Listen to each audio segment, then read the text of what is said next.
Hi everyone, I'm Tommy Scoville, and this would be the Tommy Scoville Show. It would be Wednesday, so at 6:30 tonight, we're doing the Ounce of Prevention series. It's starting for real, talking to parents about drugs. On Wednesdays, to make sure that there's still a show, a video that you can watch that is about moving forward.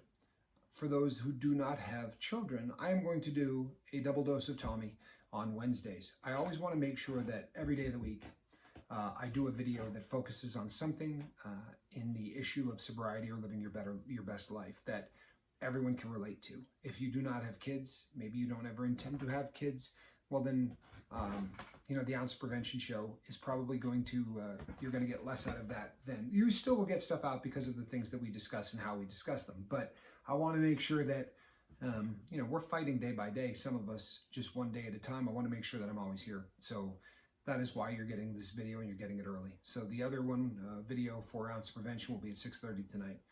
Appreciate you. Now, my dad used to say, Papa Scoville used to say, words mean things, and they do. And we really need to take a look at what that means in a lot of different ways, right? The first one that I want to talk about is something that I hear all the time, and I heard it yesterday, without exaggeration, 50 times. That guy makes me so mad. That guy makes me so angry. That dude pissed me off, whatever the case may be. People, nobody makes you feel a particular way. People can upset you. They can. They can say things that are offensive, right? That you can take offense to. If that phrase is something that angers you, you allowed it to anger you. You chose to take what was said, right? And allow that to rise to the level of anger. So I'm going to use an example since we all know it. I was called a televangelist, and I can laugh when I talk about it. But the first time I read it, it made a reaction absolutely happened, and I went into a cooling off period because I know me, and I know that if I had grabbed the keyboard and I had started to type back to this person, not only would it have been snarky, but I would not have been in control of the things that I wanted to say. And I know for me that means a cooling off period. You would be really surprised how much your significant other will come to respect you saying, you know what, hon? I'm not ready to have a discussion about this. Give me 4 or 5 minutes to get my thoughts right, to put all this together in my brain. The brain is a computer, and your computer and my computer may not work the exact same way. So what you need to do is master that computer. You need to learn exactly what it is you need to do in order to be able to control each and every aspect of your life to the best of your ability. I say that I don't curse on this show. You've heard me say that. And I do everything within my power to not curse as much as possible in the real world as well. For me, there's a couple of reasons for that. Number one, it's offensive. I don't want to drop an F-bomb in front of a woman. That's bad form. It really is. It's bad form. I want to show the women in my life a level of respect that is slightly higher than I show men. Be offended with that. Doesn't bother me. That is something that has been ingrained in me from a very early age. I just feel like they deserve that level of respect. So I don't want to curse in front of women. If I were to curse on a show like this, I can't control who watches the show, and I don't want a woman to hear it. I don't ever want to curse in front of a child. That's bad form, right? To drop an F-bomb in front of someone who is learning to speak and learning about life, that's bad form. I'm sorry it is. If you disagree with me, you have that right, but that's bad form. So since I can't control who listens to the things that I say when they're recorded, I'm not going to curse. But more importantly than all of that, for me, it is the proof of mastery over the brain. When I was in prison, every other word out of my mouth was a curse because that is how everybody talks. And when I first got out, getting that under control was a struggle, a huge struggle, because I had, for lack of a better way to put it, I had trained my brain to talk in such a way. So for me, it's a report card on how well I'm keeping control of my brain. If I can control what comes out of my mouth, then it's a pretty good sign that I have control of what's going on in my brain. That's me. I'm not saying that's you. You do what you do. I'm not judging you for that. And I'm not going to judge a person for cursing unless they do it on this show. And then that's going to be different. Or in my comment section. That's different. I don't want it there, right? Another thing is this. How often does the F word sound positive to you? For real. There is a negative tone to that word each and every time it's said. Think about it and be honest. The entire process of cursing is a slippery slope to a negativity, and one that I do not intend to start sliding down. Also, and if you don't believe me, watch how much more you do it when you've allowed external stimuli to make you angry. You know, we use the term, it made me feel a certain way.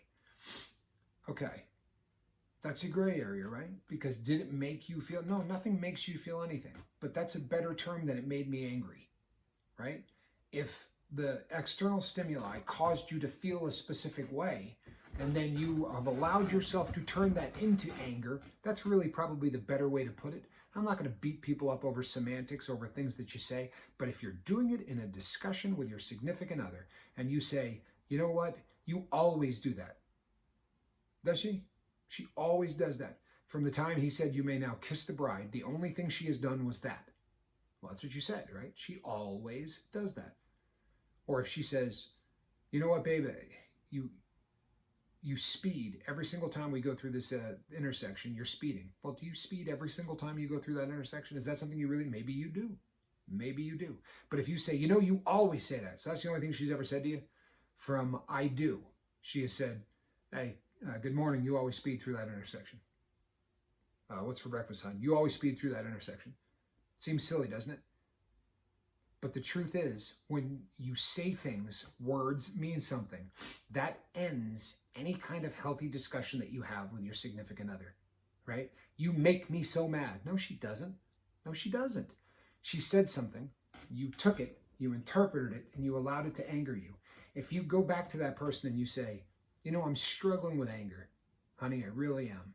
And I find that when we discuss this topic, very oftentimes I find that I'm allowing myself to get angry. And here's what I think is causing that. Do you have any idea how much better a discussion you're going to have if you start that way versus you always say that and it makes me angry all the time? Right? If you think I'm splitting hairs, people, I'm not. Words mean things. We're going to start treating words as if they mean things. They are a report card. They are a daily indicator of whether or not you are in control of your brain. If you can't control your tongue, you're not controlling your brain. We say things that hurt people, right? We say things that are barbed. We say things that are mean. You don't think so? Go hit a different comment section and watch the vitriol. And the people who are saying these things, make no mistake about it, they are trying to see if they can make you angry, right? Don't allow it. Don't allow someone to make you anything. Take whatever that person says and use a cooling off period. Take a little bit of time to process it. And for me, there's nothing better than saying, okay, so this guy said, you know, you got a huge nose and you're not the most attractive dude on the planet. Number one, I'm the mayor of Realville. Get a look at these people. Huh? What do you think? It's a good sized knock, right? Tell me the truth. That is a proboscis. Who cares? I don't. I'll tell you right now, I'm not the most handsome dude on the planet. It's never been an issue for me. I'm very comfortable in my own skin. You know, I love who I am. I really do. I've gotten to the point where when I look in the mirror, I'm very happy with the guy that is looking back at me. Is he Brad Pitt? No. And he's not gonna be. But if someone says, hey, you got a big nose, do you think he's saying that truthfully because he just noticed that I have a large honker? He's saying that in hopes of making me angry.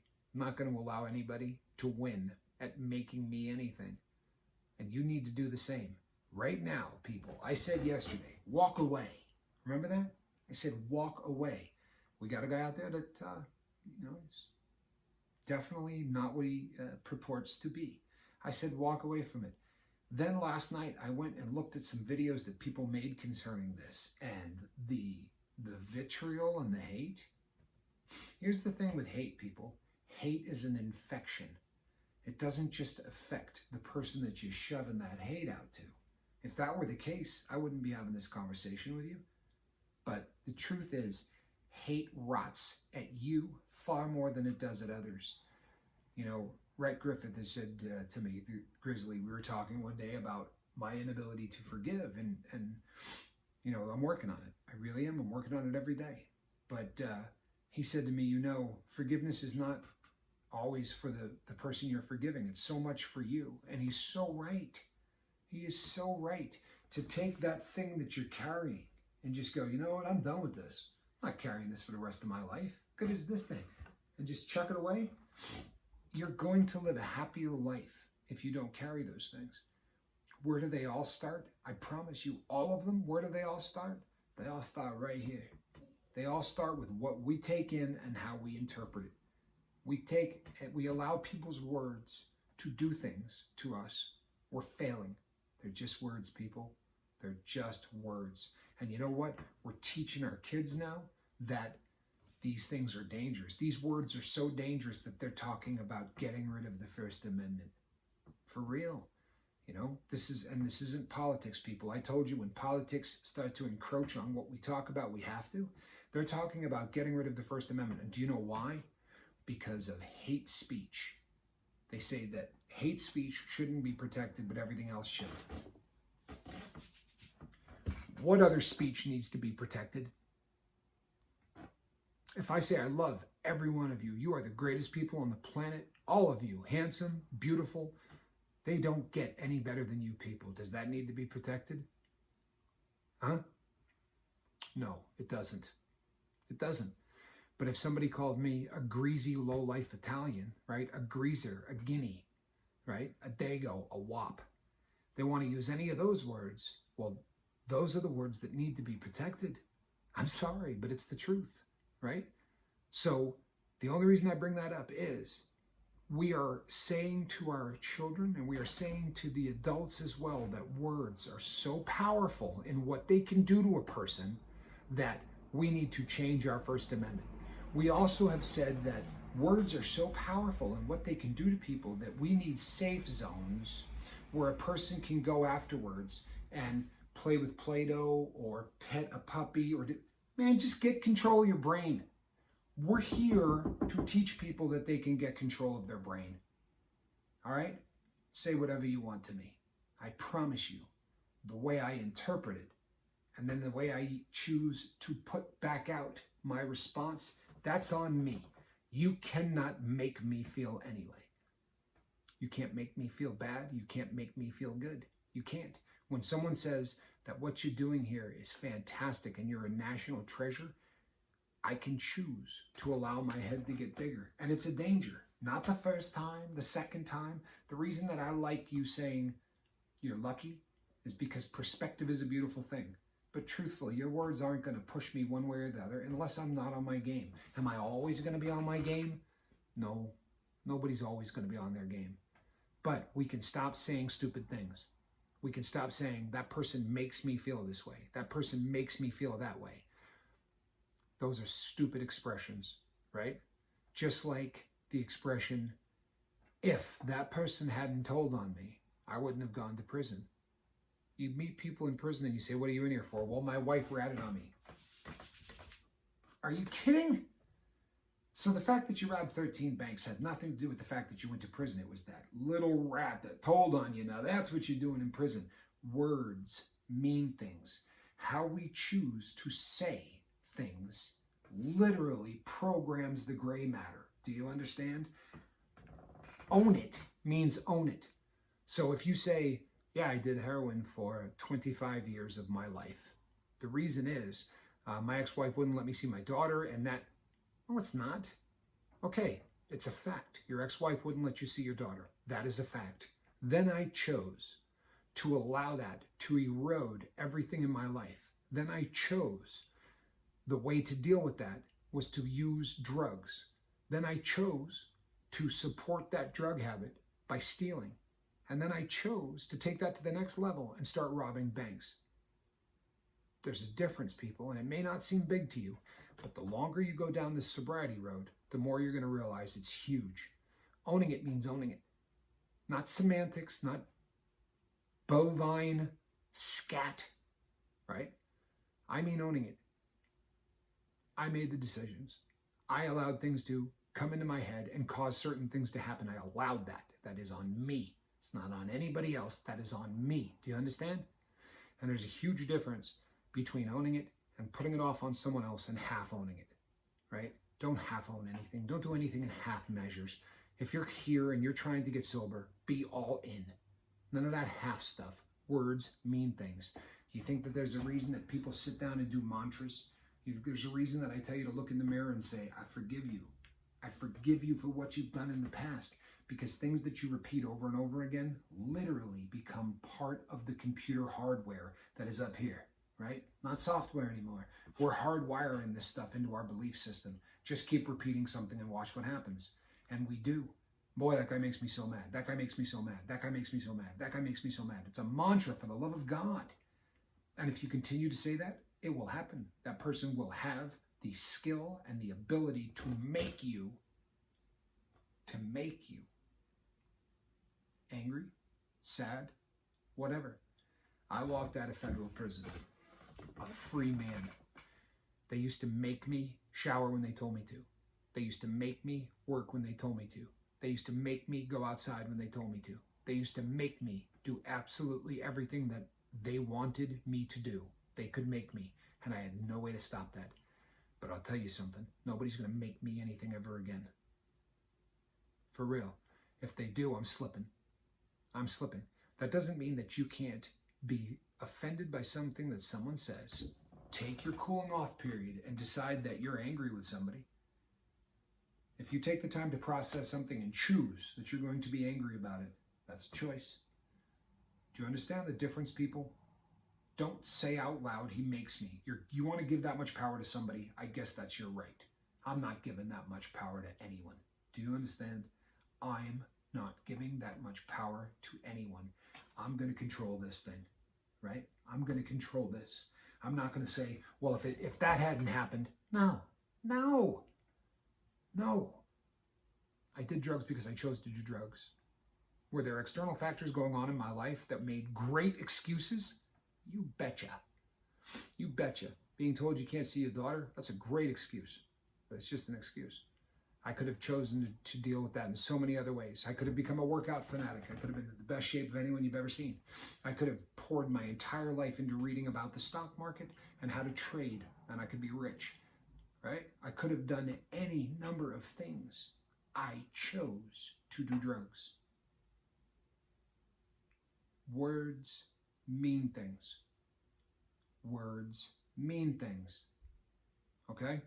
So, in the comment section, in our lives, in everything, control the words that come out of your mouth. Think about them before you say them, right?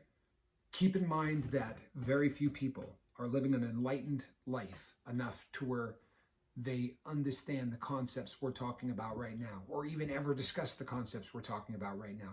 And for those poor people, your words might make them angry, right? I mean, they're going to make themselves angry because of the things that you said. But if they don't have control, it's a guarantee that that's what's going to happen. Don't do it. Don't do it. Mean people suck. I'll stand by those words. Mean people suck. But as I said, I've watched some videos full of hate and vitriol. You have the right. You have the right. And if you want to continue to do it, you still have the right. It will not encroach on our friendship. It's not going to, but ask yourself, are you better off because of it? And if you're not, maybe you need to give that a good hard look. Words mean things. Here's some other words. If you like what I'm doing here at the Tommy Scoville Show, hit subscribe. It's kind of a report card. Lets me know that we're building something here that's solid and that I'm doing a decent job. I love the comments. I appreciate them. The people who are abbreviating YAL, I love that. I love YAL. I really do. It's just something that keeps things in perspective. And more than anything, it's funny. It really is. And for people who are just getting here, it's always a good inside joke. I love those. So if you like what I'm doing, hit subscribe. And if you really want to help people And if you really want to help parents, tell them about this show. I'm not being arrogant, people. What I'm telling you is this show will make you a better person. Not because I'm so cool, but because I have culled together a lot of great stuff from a lot of great people, and you're taking a chunk of time every day to think about being a better person. Where else are you doing that? Right? So this is a good start. Bring people here. It will leave the earth a better place than we found it. So I really appreciate you being here. I know that I'm lucky. I want to say God bless each and every one of you. I'm Tommy Scoville. This is the Tommy Scoville Show. We'll see you tonight for the Ounce of Prevention. God bless.